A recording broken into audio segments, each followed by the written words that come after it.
للاعبيه؟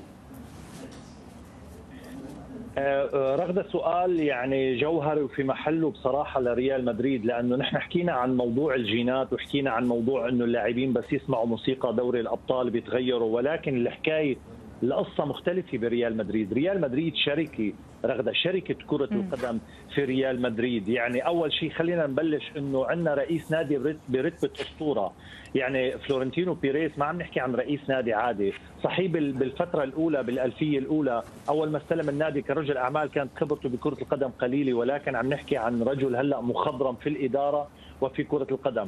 عم نحكي عن ملعب تم إعادة بناء الملعب بتقريبا بتكلفة مليار، مردوده رح يكون مليار. يعني عم نحكي عن أرضيات بتختلف رغدة، بين أرضية كرة القدم تنسحب أرضية كرة القدم بتفوت أرضية مثلا هوكي، لعبة أخرى، حفلة، أي شيء ممكن سهرة، أي شيء بيصير، وهذا مردود للنادي. المرافق بالنادي كبيرة جدا.